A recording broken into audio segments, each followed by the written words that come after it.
can take this no more.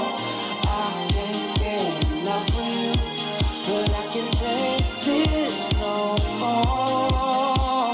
I wanna let you know till the end of the night. I'll be waiting. It don't matter what you do till the end of the night.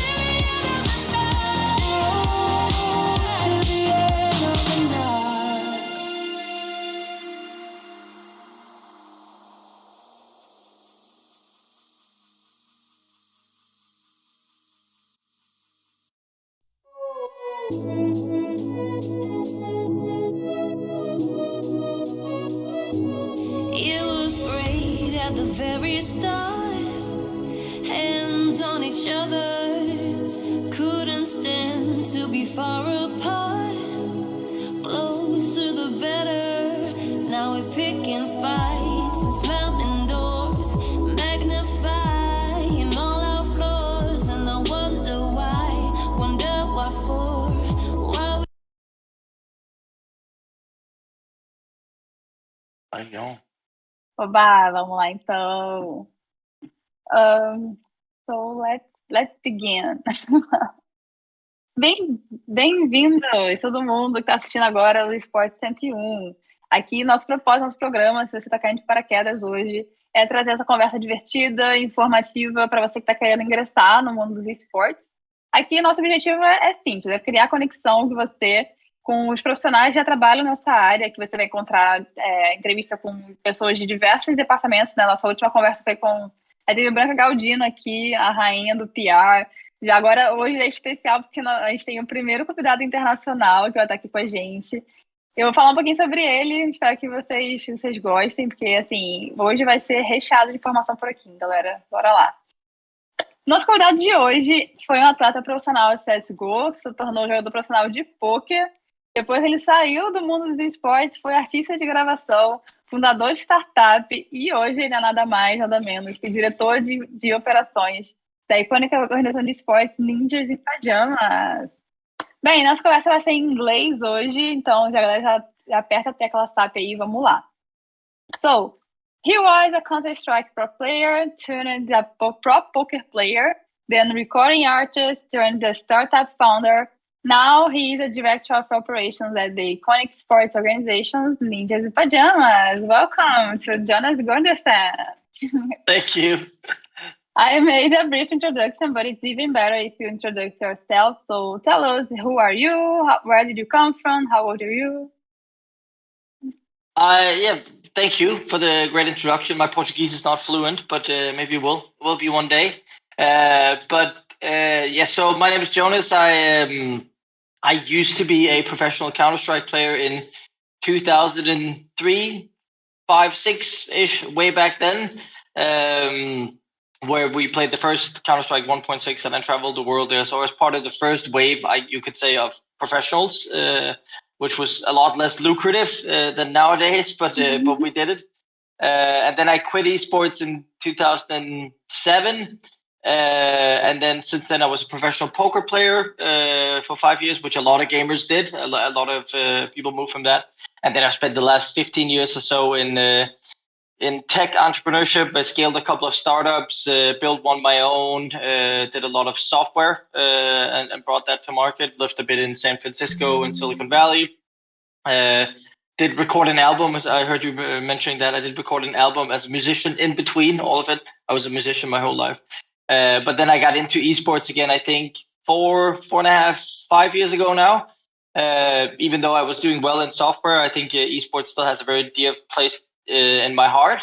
So I had some friends that worked in an organization called North, which was in Denmark, that then lured me back into esports. And then I only spent, I think, 6 months there, and then met Hisham, the CEO of NIP, at one of the events I attended, and we hit it off pretty well. And then we decided I should come help him run NIP, and here I am today. And that what that makes me is really old. I asked about my age. It's I'm 40 now, so I'm a proper boomer in esports. But I've been here pretty much since the beginning.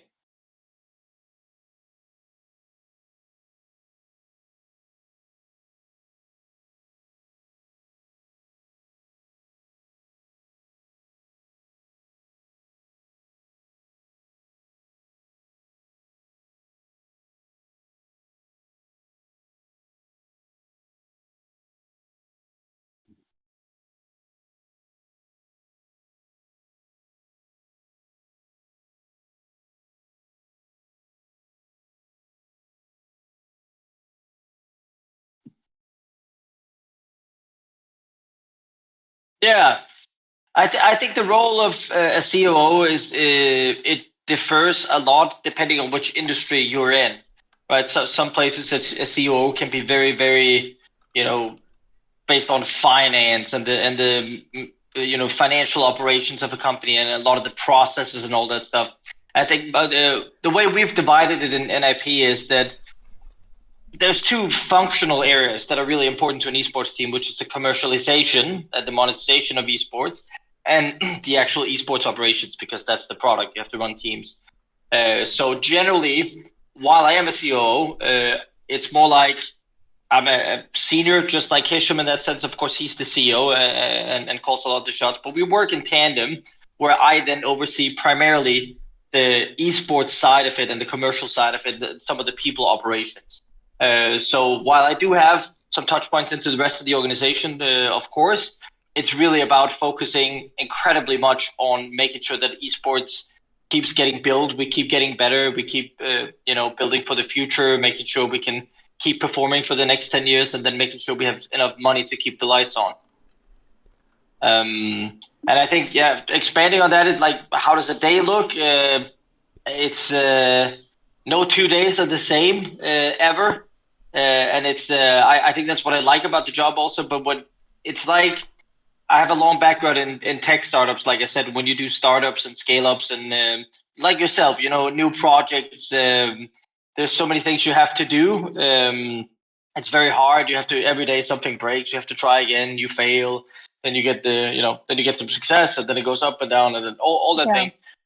I think in esports, it's definitely like that, because you're still running a startup. It's new also for the topic today, getting a career in esports and having the right skill sets is difficult. But what then happens on a daily basis is that the industry is moving all the time also. So it's like 3-dimensional chess.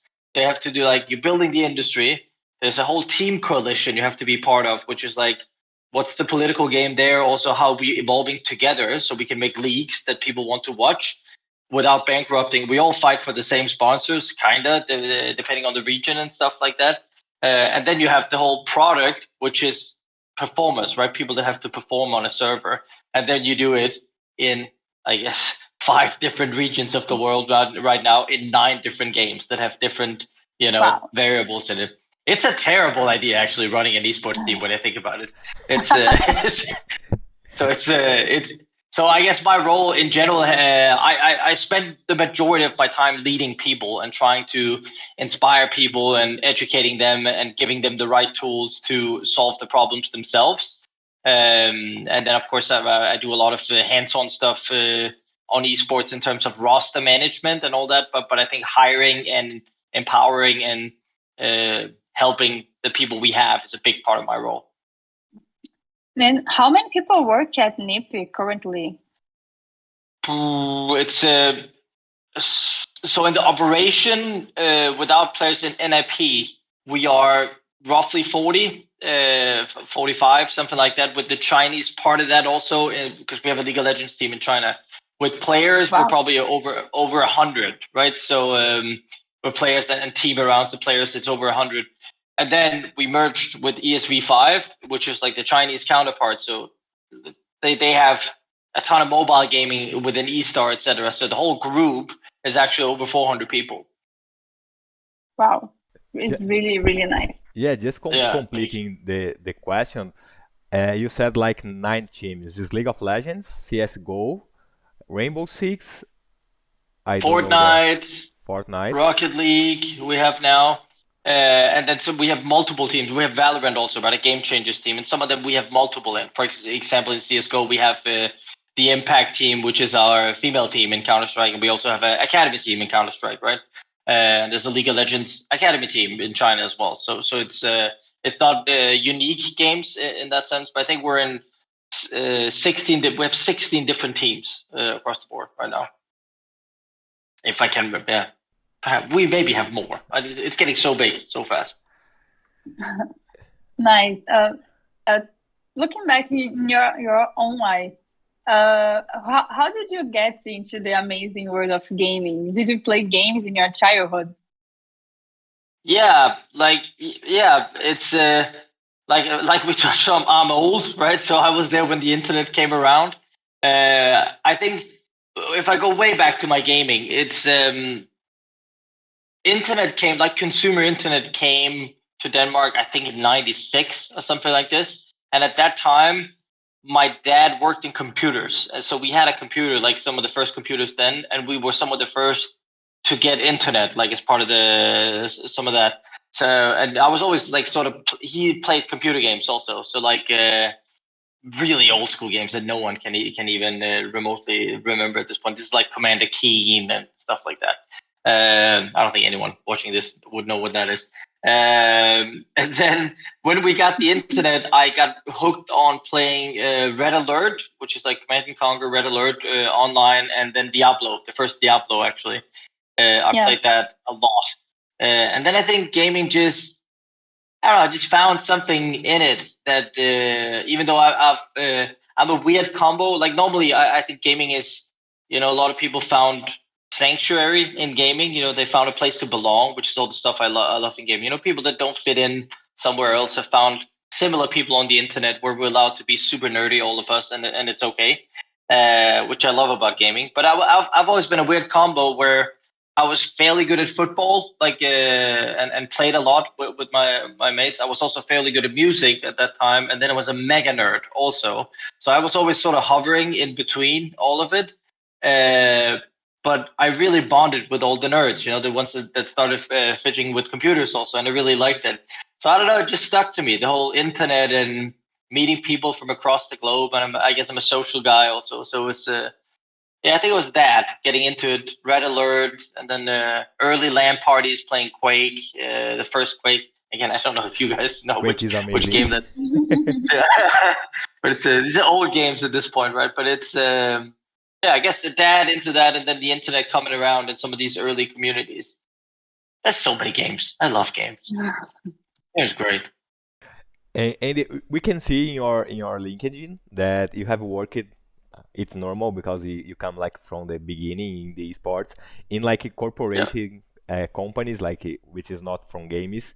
I would like to know a little bit more. How is that difference in your life? What is the biggest difference to work in electronic sports and working with like let me say like a normal company, like a corporate company? Like what is the biggest difference? And when you saw that it's the time to change, like okay, because I imagine that when you play it CS, you have a job and play it CS. When you saw like okay, now it's my career, now I can live working with esports. Yeah, no, that's a good question. I think there's two ways. First of all, right, you talk about a corporate job, which is I come from the startup environment, right? So I found I don't think I've ever had a real corporate job, honestly, because I have I don't know, I can't sit still for long enough to have a corporate job. So I ended up in very entrepreneurial type of companies very early, and I found tech startups really fast and software as a service and stuff like that. So I think first of all, there's a difference there, right? If you come from a really big corporate job like a bank, unless they sponsor esports teams, it's probably a very different environment you're coming into. Let's say it's really corporate. esports is another world. It's like I say, it's startups and it's scale up mechanics, and you're doing a growth company and you're trying to build the plane midair, but it's like 3-dimensional because the industry is moving at the same time. So it's not even like, let's say when you build a startup, you're building a product for a market, you're attacking a market that already exists, or you're sort of making your own market. In esports, we're building the market as we go as well, right? That's crazy. So it's like a whole different level of stress than what you're used to when you come from the corporate environment.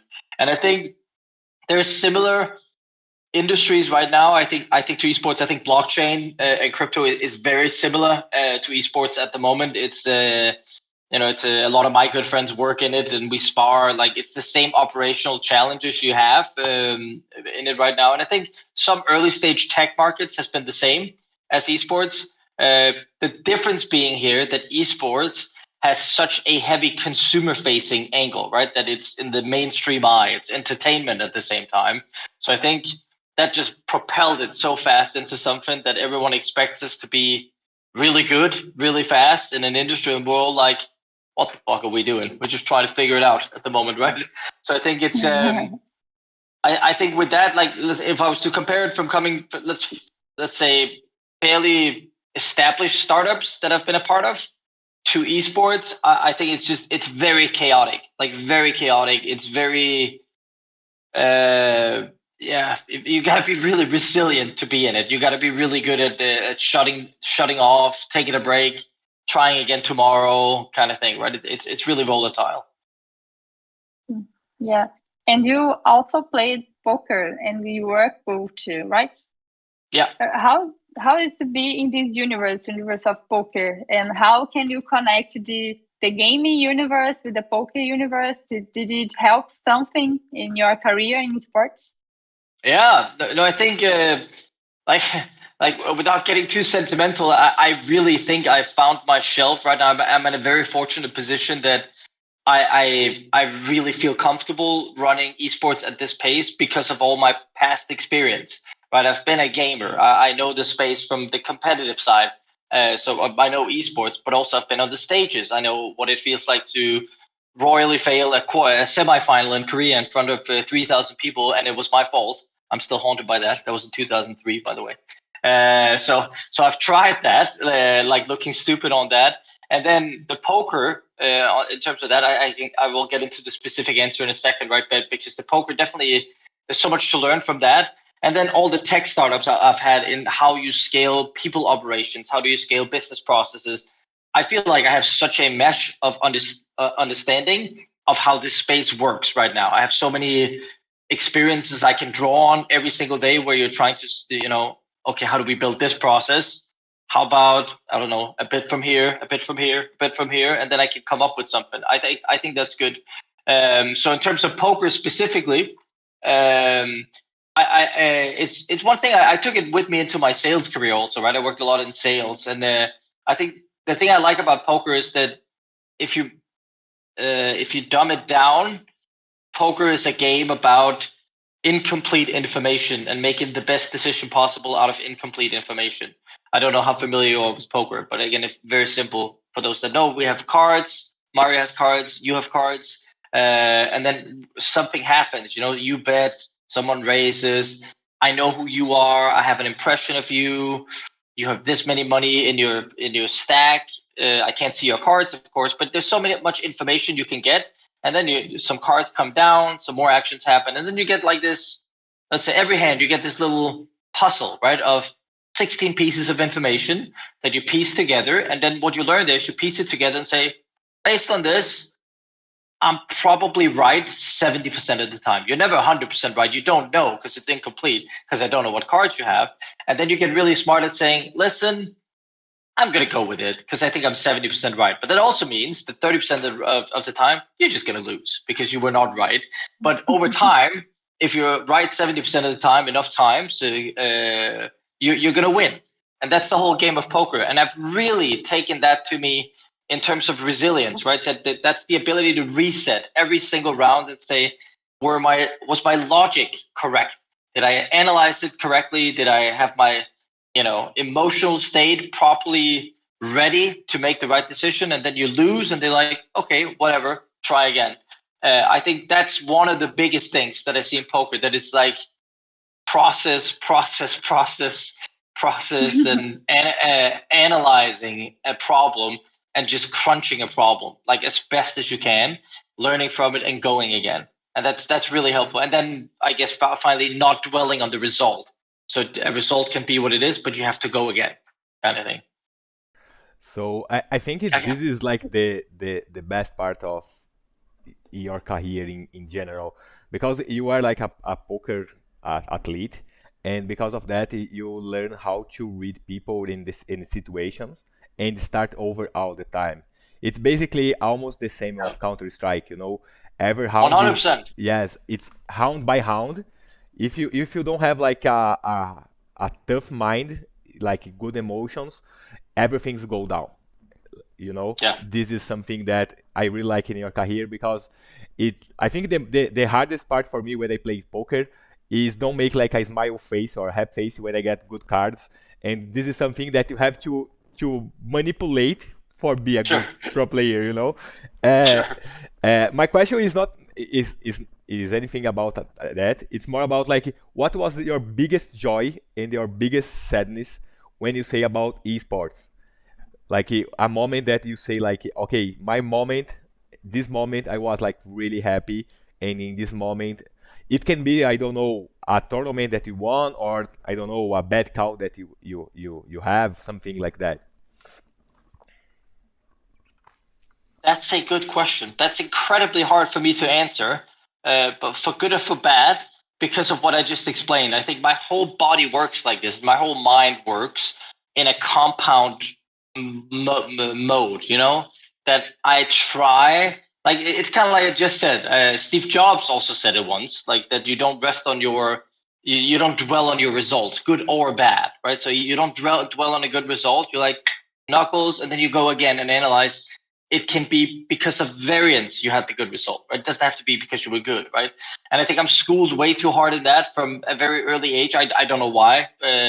So I honestly, for me, if I were to explain that, it's more of a feeling, of a total feeling that there are phases that I've enjoyed more than other phases in esports. But even as I say, and in life, right? But even as I say that, my mind is still programmed to say that it goes up and down. So it's like there will be rougher periods, and what you do there is you make the best of it, right? You try and, right, you don't have as much momentum, and you're just like you grinding, and then no, that's a really hard one to answer, right? I was actually saying it to a performance director not too long ago, that the whole, if we won a major, like if I would be excited, like, or ecstatic about it, and I would to an extent, but it's much more for the journey of it, and for the guys that are working on it, and for the team, that it's for me. I know myself, I would be like, nice, and then going again, kind of thing. So it's and it's weird, because I'm definitely a happy person and an emotional person, but I don't know. It's I flowed with it all the time. It's hard for me to define like what's the best moment, what's the worst moment. I think I'm pretty happy where I am right now. I think it's fun times.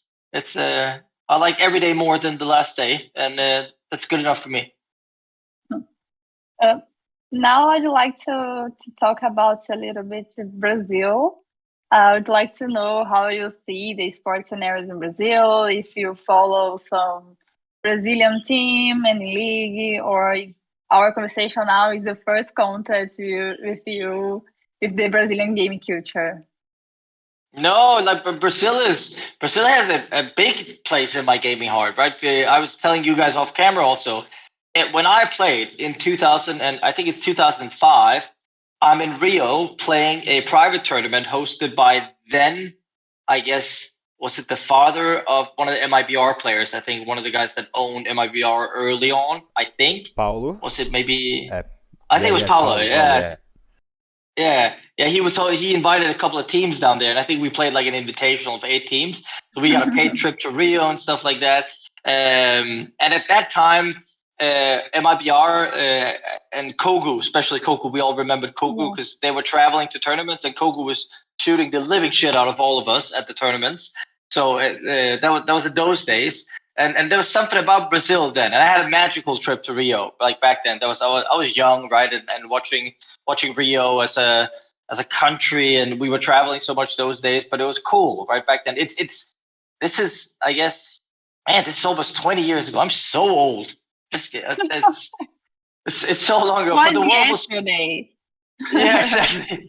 But the world was so much smaller back then, also, right? So going to Rio was pretty big. Like when you go there, and we definitely didn't have a lot of money from my upbringing. So just being in Rio that back then was so cool. So I remember loving Brazil back then. It was really cool, and everybody was so friendly and tourist friendly and accommodating to showing us the country. So I think that was really good. And since then, it stuck with me. Where. Yeah, and I think back then also you could see that the talent was there. Obviously, it's a big country. The internet penetration was much less back then, of course, right? So the development of the country needs more. It still needs more, I would say. But even though Brazil is doing a lot of good stuff right now, there's still challenges in the economy and stuff like that for to getting proper jobs down there and all that. But I think it's getting better all the time of it. So I think. Yeah, Brazil for me personally has been great, and just coming back, I was there at the major in Rio now also, right, which was so cool to be back. Like saw some of the same places again, and it was great to be back. That felt really cool. But if tying it into NIP, we already had the Rainbow Six team when I joined down there, and I was really happy about that. I think it's. I can't remember the exact reason why we chose Brazil because it was before my time, but I'm sure it's because of the same reasons we do today. It's because the region is so interesting as a growth opportunity, right? There's a lot of love for the NIP brand down in Brazil because it's a Counter-Strike heavy country, and also now we've actually done pretty good in Rainbow Six. So there's a lot of great stuff happening down there. And we tried. We had a Valorant team for a short time also because we saw it as a region we really wanted to go with the VCT. Unfortunately, didn't get it and had to pull out again. But then decided to take a Rocket League team, which we now have, a Brazilian-based Rocket League team. And I think that is really just showing also how much we love the region. Also, right? One of our good friends is also Jaime from Furia, the CEO of Furia, right? So which we're in Blast and Pro leagues with. So and just getting to know him and the passion there is in the Brazilian community and how much growth is happening has been it's just great. I think I think Brazil is just really interesting overall. There will be a lot of growth down there, even though a bit slower, I guess, because of the economy is different than the Western economy, of course, right? But also just it's less developed in the infrastructure of esports now. But I think we're getting up there. It's getting better. Do you think the infrastructure is the main difference between Brazil and Denmark, for example, or there is something else? Do you see this main difference between the two scenarios? Yeah, I mean, without turning it into too much of a geopolitical conversation, right? There is obviously some regionality that plays into it, right? We're from Scandinavia. I think there's a reason why Scandinavia is a really good country in gaming. It's because Sweden, Denmark, and Finland got high-speed internet faster than everybody else, right? Those were the days I started, and we could play against each other on the internet, right? And then Germany had shitty-ass internet for a long time, but then they sort of got onto it. So it was so regional for a while, and I think in many ways, in technology infrastructure and internet structure in general, Brazil has some way to go. Of course, it does as a country right now, and that matters a lot. Of course, that matters a lot. And then there's a whole economical aspect to it. I'm not going to touch on that sense because that's much bigger forces in that sense, right? But I think it's definitely more the technology adoption came much faster in the Northern Europe than it did elsewhere, right? And that has definitely given an advantage into the digital space overall.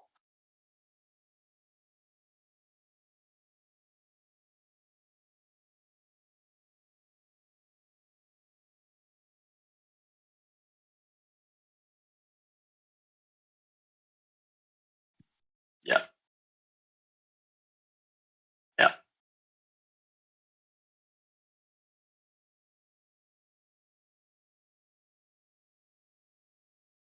Yeah.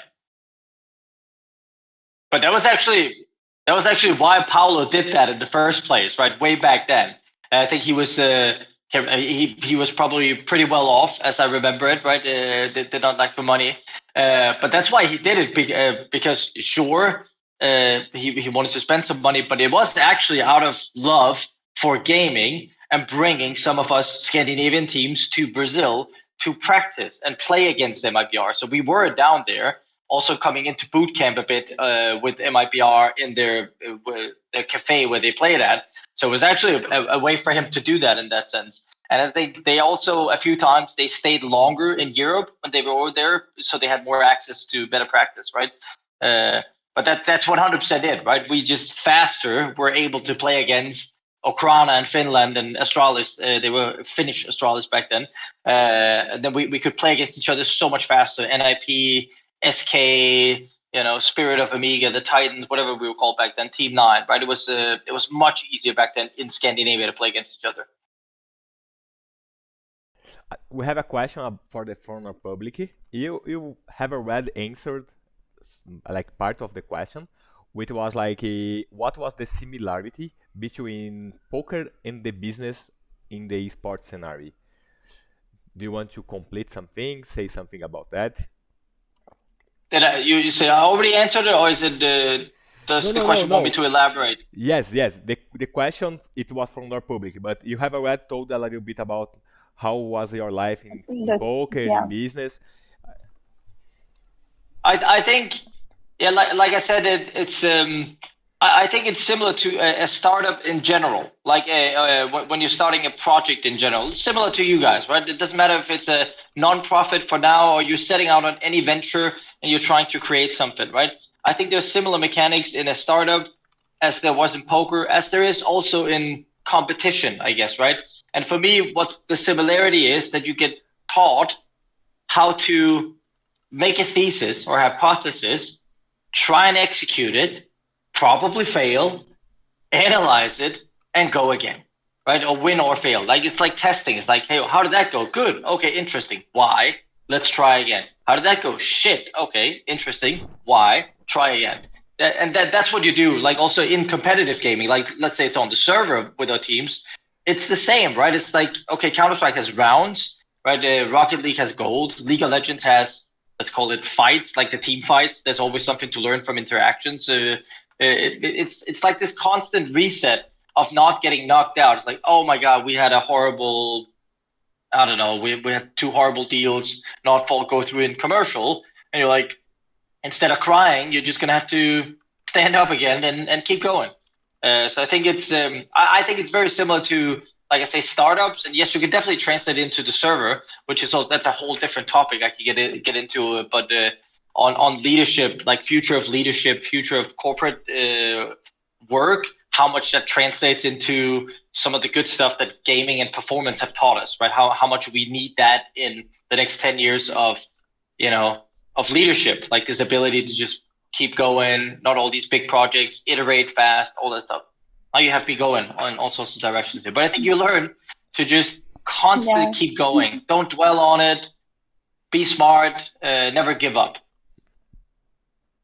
And do you have some advice for people who want to start a career in sport today? What is needed to get started to work with gaming sports? Yeah, that's always a big one. But I think I post about it on LinkedIn often also, right? The careers of esports. And I think one thing that's really good to remember is that esports is not that unique as where it's going. There's a unique domain expertise, but so is blockchain or Web3 or, some finance markets or some early technology markets or a fintech or something like that, right? There's a niche, nuanced expertise you need from the domain. But outside of that, there's normal roles. They're a bit more digital in that sense, but you need marketing, right? Digital marketing is that difference. You said you worked in banking, right? Okay, it's a different product, but some of the mechanics are the same, right? You're gonna have to go and attract some customers that may convert, right? You have to build a funnel. You have to analyze your stack. You have to, be smart about it. So I think before you think I want to work in esports, I think back up a bit and say, what's my skill set? What can I what can I bring? Because at the end of the day, that's what it's going to come back to. It's like, how good are you as an employee, right? Do you have a skill set that can be applied into the industry? And we still get too many, which is like, they haven't gone to school, they haven't, they haven't tried a lot, they haven't had an internship, but they really love League of Legends, for example, right? And while I'm a big fan of that, that's cool. You love League of Legends, but it's not going to get you very far in getting an actual job, right? Getting on Coursera, taking online course. There's so much free knowledge available right now also, I think, especially for this generation, right? Think about if you're an internet person, you go to YouTube and all that stuff. There is so many, these small courses you can take anywhere, in anything, literally right now, that you could get yourself a speed education for like $100 somewhere if you just put your mind into it and you YouTube, and then you learn a branch of business and then use that for something. So I think that would be my number one advice. And don't think that your passion or interest in games is a big enough asset to go anywhere in esports, because it's not. Like it's not going to get you far enough. Does that make sense? Nice.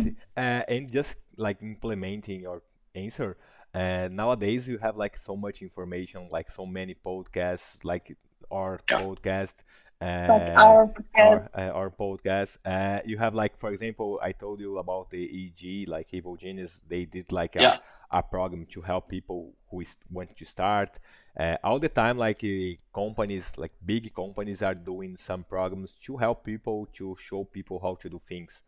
So, and the most important, in my opinion, if you don't have like entry level jobs, you have like projects that you can work as a volunteer and get the experience that you need. I think Jonas is one of the example. Is that he started with a dream, being a pro player. I don't know. It could be a lot of different if esport wasn't like that. But he tried, and now he's the COO of the company. He got the experience that he needed, and now he understands how it is the atmosphere of the sports, and he can do the job. I think you have like a lot of like volunteer, or I don't know, projects to help other kind of people that you can work and get this experience. I have another question from the public, but to be very honest, it's the same question I would like to do for you. In Brazil, especially in my family, you have like a big issue and a big arguing when you are saying about esports and soccer. What do you mean, arguing or argument? You mean? Arguments, yes, arguments. Okay. Yeah. And I say for them that, in my opinion, in maybe like 50 years, because of the generation, esports is going to be like bigger than soccer or other kind of esports. Do you agree with me? Because I think like I just for you know why I say that, because I am graduated, but in 2019 I did my second graduation, and because of that I met like a lot of students who was much younger than me, and these students, they have like the same funds that I did, for example, for Ronaldo, for Romário, for Pep Guardiola, with the esports players. Like I say, for example, I don't know, I know BRTT, which is a guy who plays League of Legends in Brazil, Fallen, and they say like, hey, you know Fallen, or you know Coldzera, and they say yes, and say, hey, I am a big fan. And I think when this kind of generation comes to be like older, like 30 years, it's something that maybe can be bigger than like normal sports. Like, what do you think about that? I think that it will be up there, like in the future. It's gonna take a long time, I think, but there is no way that esports is not gonna grow as big as some of the biggest sports on the planet. There's just no way. I post about it sometimes, but when you think about how far we've made it in a very short time in esports, like we're only, let's say, debatable on how old esports is, but let's say maybe 20 years in the more developed years, right? We have 20 years. And look at what we're doing already. Look how far we've come. And I know everyone's trying to say at the moment, oh, it's going bankrupt and esports is bullshit and all that stuff. That's not true at all, right? It's just too much money got in. there needs to be a correction. Outside of that, esports is growing all the way, right? Players, viewers, fans, casuals, people that buy merchandise, everything is growing. So I agree that it's just a matter of generations that keep coming up. Now I have a son, right, who's turning 7. He grew up in a very different world with Roblox, and obviously he's brainwashed by me to watch NIP games and stuff like that. But they definitely grow up in a different way. But what I do see in his generation, though, and that's why it's like, is it going to be bigger than it, is that there's a huge merge between the two, right? They play football. The same people will play football still. Football's not going to go anywhere because it's not going to go out of fashion in that sense, because it's a great game that so many people love and will continue to love all the time, right? So there's room for esports for sure, but I think it's just going to be up there with some of the biggest sports. It's not like that's the new thing, but I don't see why in 50 years that esports should not be as big as the NFL. I can't see any logic in that. It will be. I think taking over football in 50 years probably need more. I think in your world, like the legends, I see that they are more close to their fans than like the soccer was. Sure, but that right now, but that's also why I'm saying this, right? Because there's let's say when we work with Leeds, for example, football club, right? There's also a huge interest by football clubs in renewing. There's been a lot of traditional sports partnerships, right, where you team up with a traditional sports franchise. I was in North before, which was FC Copenhagen, the biggest team in football team in Copenhagen. They were doing their own esports team with a media partner, right? So it's been tried, and sure that one failed, but there is a huge interest in looking down below here. So I'm sure we'll see more mergers. Also, Dallas Cowboys, Complexity, that whole thing. There's so many of these, so I think it's just going to be more meshed. And when you look at the new football players, it's different. I just saw an article the other day where Jack Grealish is tweeting at 5 p.m. from a 5 a.m. from a pub after they won the FA Cup or something like that, right? And you see Neymar playing CS with Simple. You see, the youngsters they're playing FIFA with some of the FIFA pros, and they're playing Fortnite in their hotel rooms and stuff like that. So while, yes, they're less close to the fans and it's more the polished, old school FIFA style football, there's also a new generation coming in sports, right? Which are just going to grow up in the same. Like, let's say, Roblox has a penetration, I don't know, of massive proportions on all the kids coming up, right? So there's not going to, the next Mbappe or Neymar or Ronaldo is going to have 5,000 hours in Roblox also, right? So they're going to play. So I don't know. It's hard to predict on that one. I think it's going to mesh, right? And esports definitely plays a role in that, but I think it's going to mesh. If that makes sense. I have a question. I wonder, how does the society, especially the non-gamer society, see esports in Denmark? My question is because earlier this year in Brazil, we had a big discussion about if esports are legit sports, if playing shooting games like CS is influenced to become a violent person. How do you deal with it, if you deal with it in your society?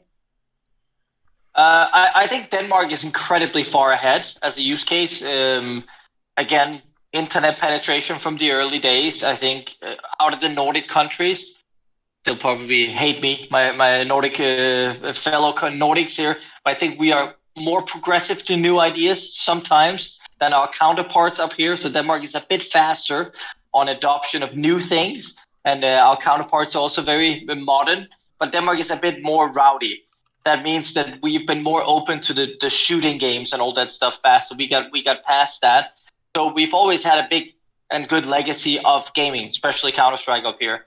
And then, so there's been a natural willingness to look into it. And then I think 15, 16, the Astralis start, Astralis hitting a perfect storm of, they did a documentary. They had great operations. They had great players, great organization.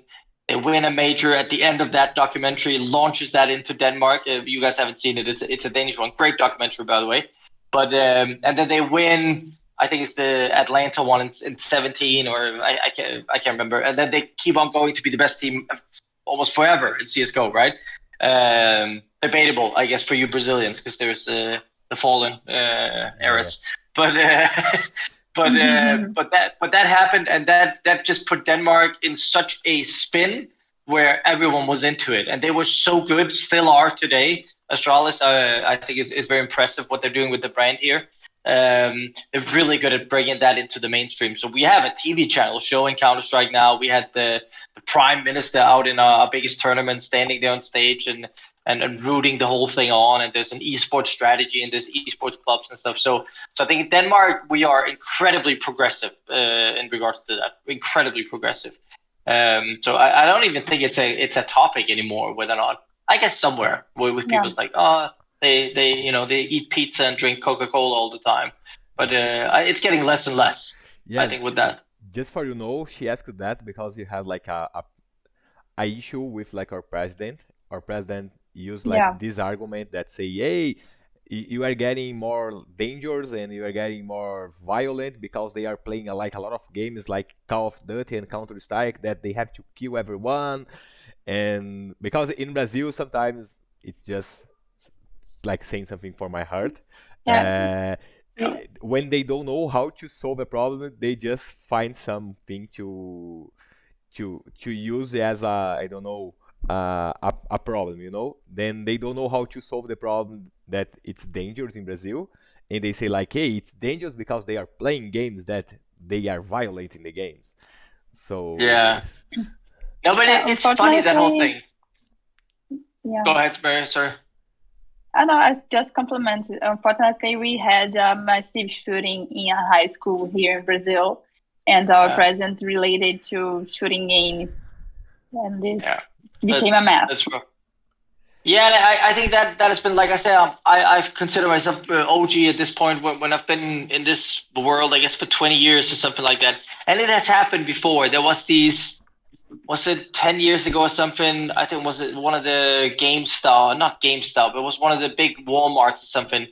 They took away Halo games, I think, from their shelves because of a school shooting, because there was something like that. And it's come up and up again. But the science is there, right? And I'm not afraid to be political on that. There's so much science that have proven this over and over and over again, that it is not related in any shape or form, right? So I don't think it's like that.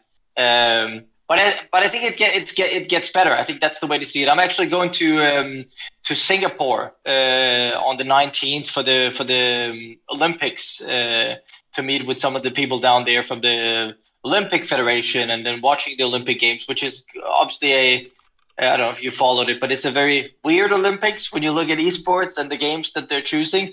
But I like to be in that debate also, because that's what they represent, a lot of these people, right? They are trying to make it work, but they don't come from this world. I think we also have to remember that, the three of us we come from this world, this generation, we understand it much more. They're like 15, 20 years older, these people, right? They did not grow up on the internet. They did not grow up with the video games even being something remotely smarter than just the bums sitting in the basement doing something. So it takes time transforming the views of people, I think.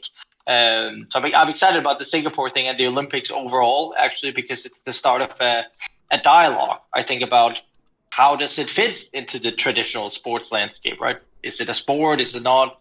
And then hopefully once we get on that side, we will get less of the tying it to shootings kind of thing. But I see that as we just gotta keep going and educate more people and convince more people that it's not related, right? Yeah. Talking a little bit more about mobile gaming, how did you see these mobile gaming modalities going to I don't know how to say this, but PC games and mobile games, what are the best ones? What do you prefer? I mean, mobile gaming cannot be ignored whatsoever. We have it with eStar, like as part of the merger with ESV5, right? And I hate to say it, but the mobile numbers are insane. They're absolutely insane. Like the viewership and the player base and stuff. It's a lot. Like it's a lot on it. It's different to monetize, but it's a lot, like, of players and viewers there that we can barely compare to in what we do here. I think in terms of esports, it's two different genres, right? Because there's an entirely different level of mechanical control on a mobile, and I'm not going to say that it's less skilled or more skilled, one of it. It just is, it feels more engaging on a PC of sorts or something. You're doing more, you're moving around more, where a mobile is much more this, right? So I think that it's two different parts of it. And I choose to believe that that's my preference again, but that's because I come from it, right? I come from PC, not from console. I like the five guys on the stage, battling it out and watching their screens and that. But mobile is growing. I don't think it's gonna, take over. That mobile gaming is the only future. But once again, with esports, we have so many disciplines, right? I think mobile gaming is going to be big, like very, very big. But it's a different discipline than I think, PC computer-based esports. But you can't ignore it. That would be foolish. Yeah. And for me, mobile games is so much harder, man. For me, like I can't do it either. No. Yeah, I have like a real problem when I don't have like a mouse and a keyboard. I worked at Tencent like 2 years ago, and I worked with PUBG Mobile. And they said to me like, "Hey, make one video about the player playing." And they say, "Hey, the player playing the game, it's so bad, the video, because it's like two fingers to play." And they say, "Hey, they use like 4 fingers to play." And for me, it's like unbelievable. You use 4 fingers to play. It's like it's impossible. I can't control my mind to think like using 4 fingers to play a game in your cell phone. For me, it's too hard. Just for now, you are going to the final part of our documentary or podcast. Sure. I'd like to ask like questions that I think everyone in Brazil who is watching that would like to know. Usually, you have like the final question is like one golden advice that you give for someone who wants to start a career. In your case, like start a career, international career. For example, one person like me who has a career in Brazil and who wants to be like an international in esports. And I have like some questions about that. If you have any kind of jobs in NIP now, there are some people asking. I don't sure. It's not me, but I'm interested too. I don't currently have any openings in Brazil, but we are scaling all the time, and Brazil is a region for us, right? So I definitely think that we're going to hire more people in Brazil. And we're opening a new office in a new location now, which is not Brazil, so we're a bit focused on that. But for sure, there will be more people in Brazil, right? We have 2 teams down there now, and if we had gotten the VCT, we would have definitely expanded also, but we didn't get that, right? So right now we're just finding our footing in it. But there'll for sure be more roles. Not right now, but I can imagine soon again. And what's your golden tip? Like your golden advice for one who wants to start a career, international career in esports? I think one golden rule is hard here, but if I divide it into 2, because I don't think it's related to esports, like I say, right? I think you have got to don't ignore the craft, right? You have to start by learning something. You have to get good at something. You have to practice. Like, I don't care if it's marketing or business development or, community management or graphics design. It could be whatever, right? But you have to practice your craft, get your 10,000 hours in somehow, do your own little unique take on whatever it is you do, and then you have to bring that to something. You know what I mean? I think people are ignoring, especially in this generation, I think I'm seeing a bit more of it. People want to go a bit too fast. They want to do everything but on, turbocharge, right? You have to get good at something. The 10,000 hours, the working hard. So I think no matter which career you're starting in, right? And then I can do an esports caveat on it in the end, but no matter which career you're starting, don't forget the craft. Get really, really good at something, and then take all the opportunities you can in the beginning, especially when you're younger. I have so many people that they're 23. They're like, what can I do? It's like, work hard. It's like, yeah, but it's really hard, and I want to have a balance. And the only thing I can tell you, okay, that's fine. but then you're not going to get ahead of the curve, right? You're 23. You can work really hard at 23, and you should, because it's fun, right? Go and find something you enjoy really much, and then, take all the opportunities you can, and don't worry so much about if it pays, 5% more or 5% less, because in the end, you're going to get there, right? You have to focus on learning and finding places that will give you the opportunity to learn and fail and learn and fail and go again, right? So I'm a big believer in grind, like a big believer in hard work, but having fun at the same time, right? But I think that would be number one. Pick a field and get good at it. And then if I were to do an esports nuance on it, then you can take that to esports. Okay, so you're really good at, marketing now, for example, in esports management, right? Then you have to look at it this way, that unless you have unique insights into the space and you're coming in with your skills of marketing now, you're going to have to, again, drop a bit down, because it's an industry that's fairly slow, right? It's not that big yet either, so there's not a lot of jobs. You have to be willing to grind again, like in a lower job. And, it's marketing. Maybe you're finding like a hybrid marketing junior role, but you're not quite junior. You want to be more senior. You got to make some sacrifices to get in, right? Because the jobs are there's not a lot of them, right? So you have to be willing to put in the work again. And then, I think that's a good one also when you want to change into esports, because I guess you guys know much about that also now, that the salaries are lower. We're going through esports winter, right? If you want to be in the teams, the publishers make all the money, right? So esports is a different place to be. So you have to be really, you got to do it for the right reasons, and it's definitely not for the money. And then I think another caveat on esports is I see too many people thinking that it's so fast. There's big roles, it goes super fast. It's a $1 billion industry. It's gonna go slow for a while, right? Salaries are, normal, like I'd say. You got to work really hard. We're gonna take time to grow. It's not gonna come overnight. So you're gonna have to come for the journey and the fun in esports, and then take it from there in that sense. But once you come in, I love it. I think it's great. But you got to make a lot of sacrifices, right? You could make much more money elsewhere if you are good at anything. But you're not going to have as much fun, Yeah. Andy, Yeah. I don't know for you, but for me, because of, like you said, the esports is every day a new day. Even though, I don't know, imagine that you work in esports and you don't like that. You will be much more prepared for the work, because in esports you have to work like every day as like it's your last day. You have like a lot of different work. You have like flexibility, the new generation and the old generation. So it's something that, even though if you don't like to work with esports in the future,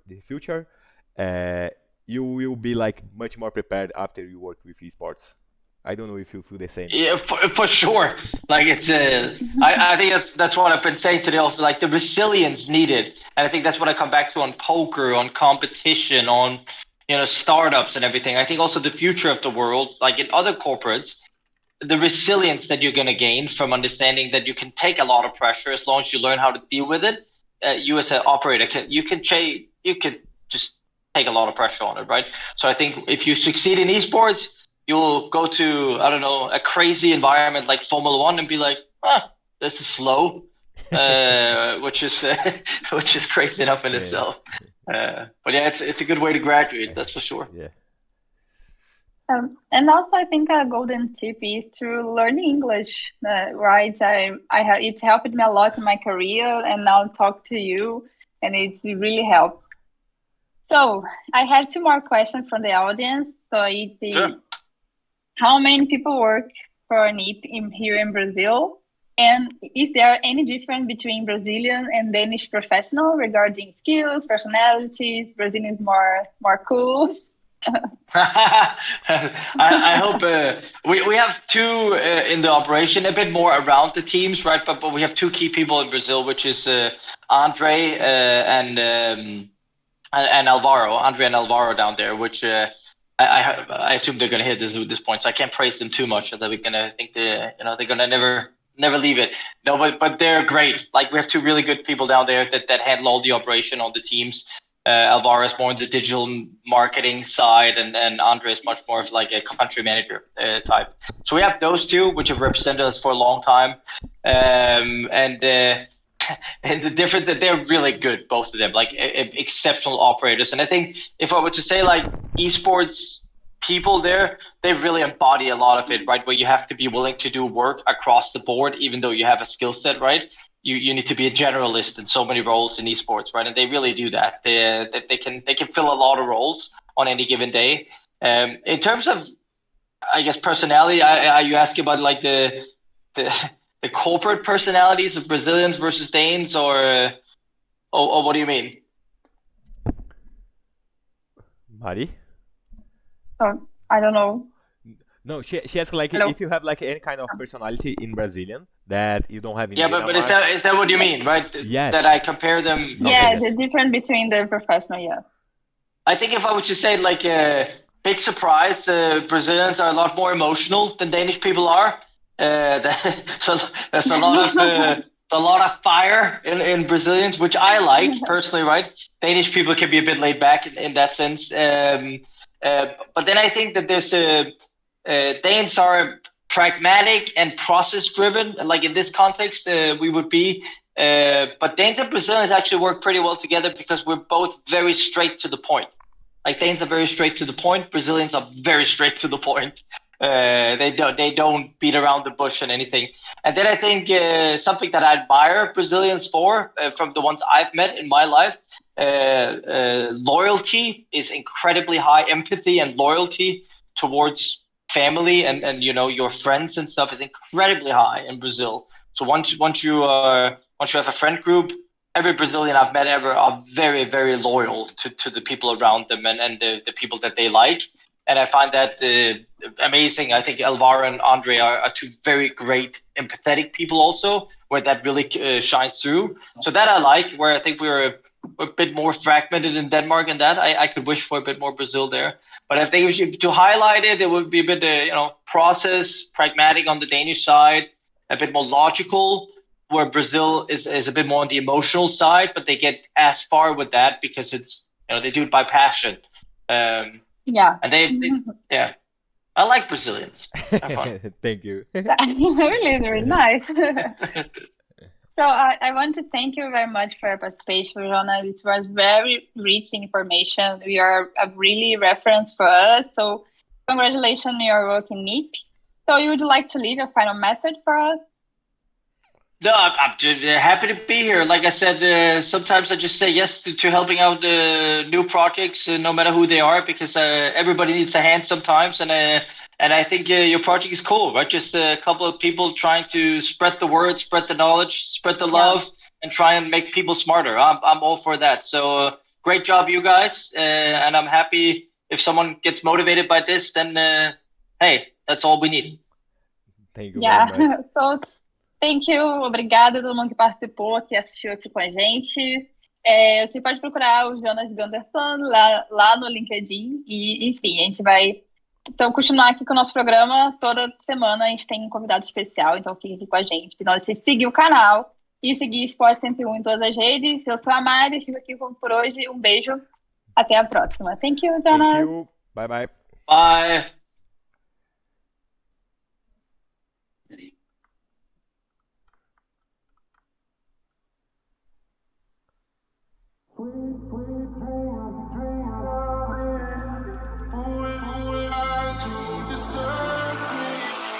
Sweet dreams are made of this. Who am I to disagree? I travel the world and the seven seas. Everybody's looking for something. Sweet, sweet dreams of this. Who am I to disagree? Sweet, sweet dreams of this. Some of them want to use you. Some of them want to get used by you. Some of them want to abuse you. Some of them want to be abused. Hold your head up. Keep your head up, moving on. Hold your head up, moving on. Keep your head up, moving on. Sweet dreams are made of